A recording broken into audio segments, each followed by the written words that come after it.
Good day fellow collectors, this is Overlord Albedo Hermes Trismegistus version by DMM Factory. The front, side, and back of the box are all plastered with promotional images of this figure which can be found in my figure collection. The top portion has a simple logo of the title, while the bottom portion is just plain white. I wanted to do a personal commentary, it ended up with it being too formal and stiff, so might as well do a text-to-speech voiceover so I can express myself better.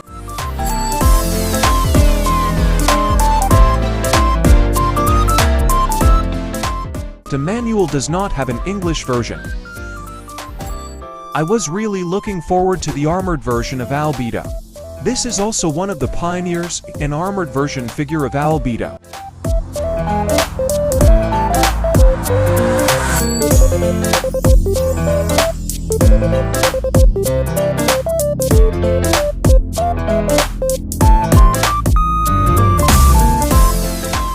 The base has a very dynamic sculpt with multiple rocky protrusion, as well as a rough floor to simulate a dungeon or cave setting. The pink-violet crystals are directly just spray painted on the base with excess on the border simulating a glowing appearance. The base itself is dark blue with gradients of black highlighting the roughness and edges of the rocky surface.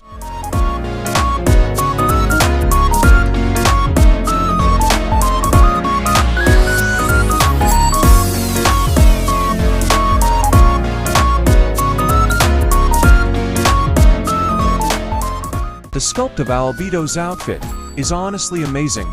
The violet armor has a glossy finish, while the dark gray portion of the underarmor has a matte finish mixed with black gradient to highlight the flow of the outfit. The silver part of the armor also has a glossy finish. The hair sculpt is also amazing. The typical standard for 2025 figures with each hair strand are sculpted one by one, making it look more alive and realistic. The top portion of the hair is darker in color and gradually lightens to the hair ends.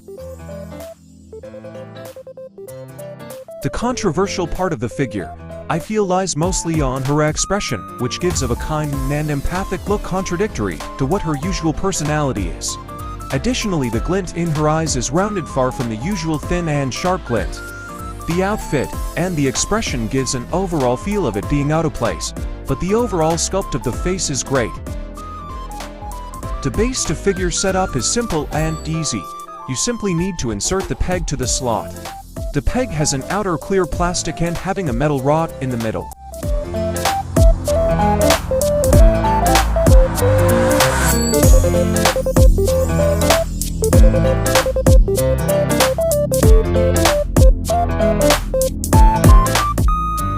The wings had a very nice sculpt with multiple feathers being sculpted individually directly on the main wing, not making it look like just a simple lump of plastic. The light blue gradient on the ends of the feather also gives of a very detailed touch as it highlights the feathers individually, but they could have made some of the feathers be more pronounced compared to the rest to give more of a realistic look, similar to FNEC's Albedo, which had some of the feathers sticking out, since all the feathers in this figure seems a bit flat.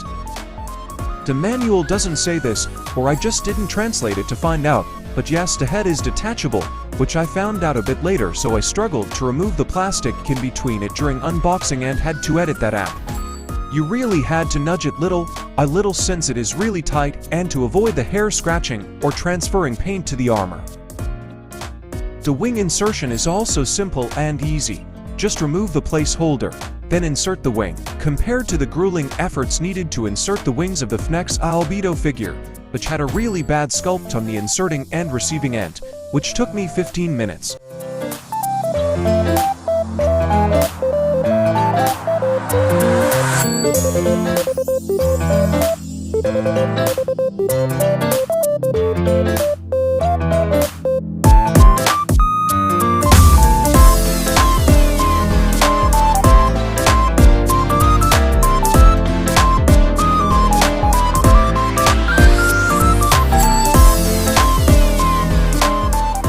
Then you can just simply reinsert the head by again nudging it little by little, and make sure to try your best to not scratch anything with the sharp ends of the hair and to not break the cowlick on top.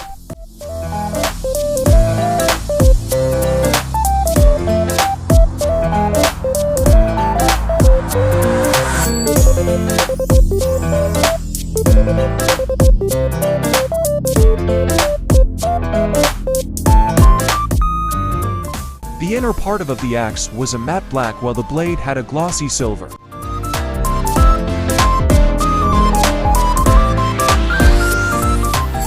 You can easily change the clenching hand and replace it with the hand holding the axe. I have seen some complaints that others wanted a more dynamic hand for better potential at creativity.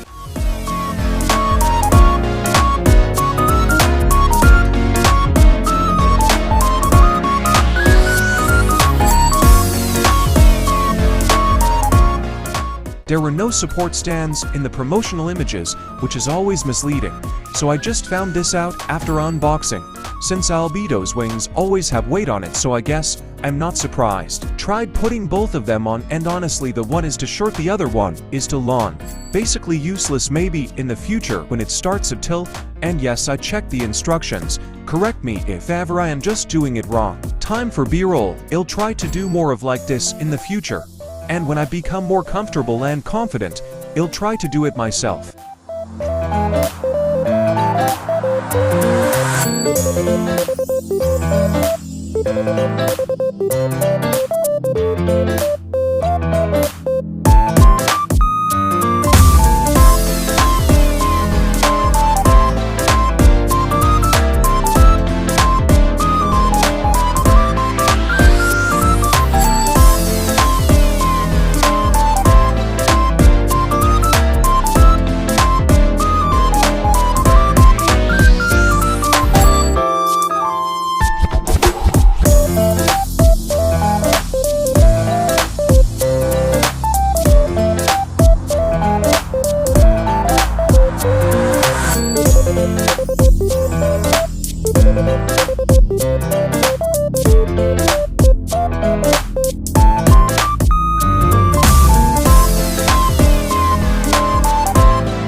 I would also like to take this opportunity to thank everyone who watched, are currently watching and will watch.